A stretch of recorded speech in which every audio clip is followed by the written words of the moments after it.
Hi everyone, Alan here from TDC Optics. It's great to see you all again. Now, do you know when and where it is safe to fly your drone? The answer may surprise you.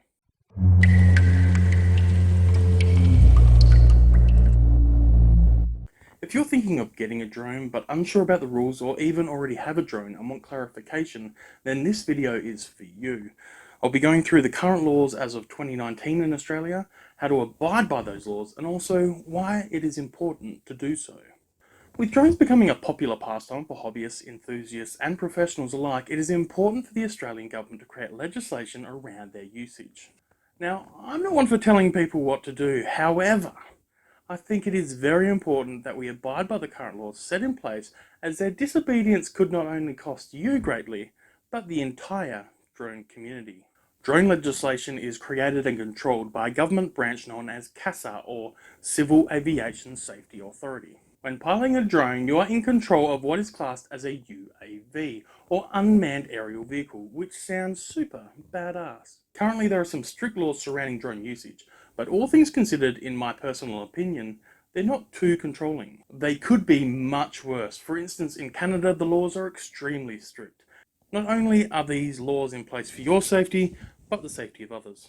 For instance, you wouldn't think a collision with your tiny DJI Mavic would cause any serious concern to a commercial aerial vehicle, but recent studies have shown that an impact even with a small UAV can cause considerable damage to much larger vehicles. The results could be fatal. So, what are the rules in Australia? Well, I will do a brief list of the main rules when it comes to drones in Australia. These are: you must fly the drone within line of sight.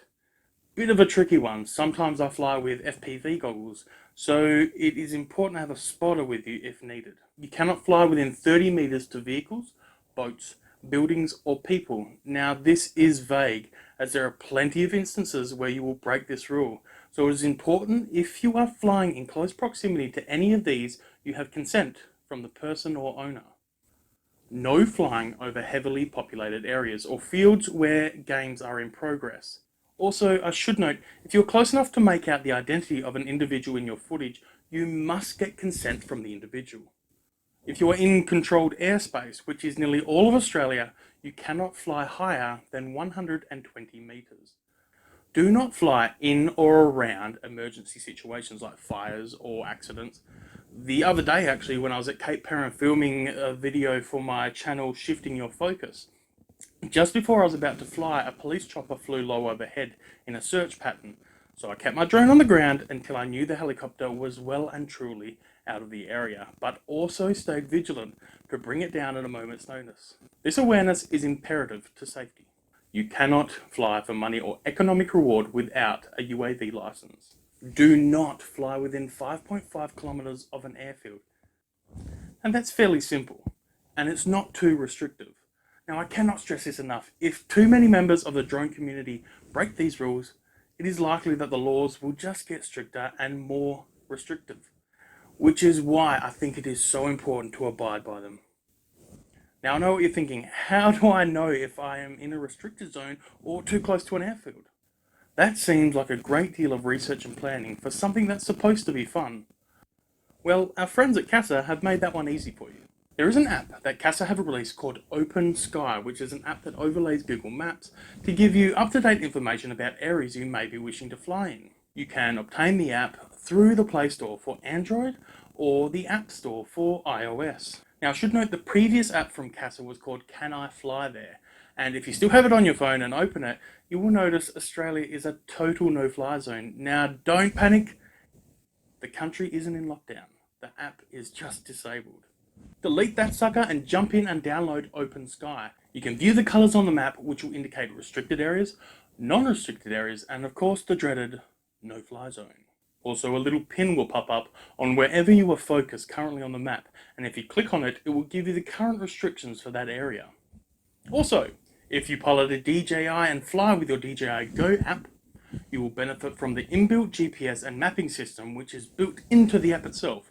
You can check this prior to your flight if need be.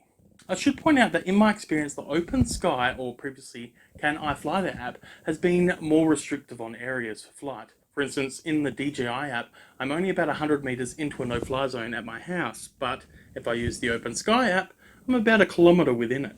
So I'm not going to tell you which one to listen to, but if you were to be fined, CASA laws will be the ones that they use to prosecute. Just saying, food for thought. Not only can you use the DJI Go app prior to flight, but during flight you will receive warnings in real time, as you can see here. So, when you fire up your drone app, there should be a communication between your app and the DJI servers to check whether your software compatibility is up to date, assuming you are connected to the internet in some way. This will download and install any updates or patches available at that time. This will sometimes include new flying restriction data. If you choose to ignore this data from downloading, then you're running the risk of unknowingly breaking the restrictions set in place. I should add, it is extremely annoying getting to your location, ready to fly, and then finding out there is an update you have to download and install, and there goes a whole bunch of your time, data, and that ever so important battery life. To combat this, I highly recommend that if you are flying DJI, to download the DJI Assistant 2 app onto your computer. This gives you a quick and easy way to check your equipment for updates before going out into the world and wasting your time and battery juice. Also, you can manage your updates and even revert back to older software versions for your drone if you really wanted to do that. I would note I have had a couple of troubleshooting issues with this program. Sometimes when you plug in your device and check for updates, a pop-up window comes up with a message saying there is new flying restriction data to update. Ignore this pop-up until you have updated to the latest version of the software. Also, do them in sequence until you get to the newest. If you update by clicking on the pop-up box first, I've found that the update freezes. Also, I've had an issue where the DJI Assistant 2 app didn't open no matter what I did. It's okay, just uninstall and reinstall. You log into the app, so anything you have stored should come back during reinstall. So that's it, a brief overview of flying a drone in Australia. I hope the information is helpful. If you are a first-time viewer and would like to see more, then I urge you to check out my other videos to see some of my drone footage and follow my story. It's best to start with a video how I'm going to use drones to fight mental illness, which will give you some insight to the channel's mission and purpose. Also, I'd love it if you could subscribe to my channel to support me and click the like and comment button if you like the video. Also check out TDC on Reddit, follow on Insta, or like my Facebook page. Thanks again, and I will see you soon.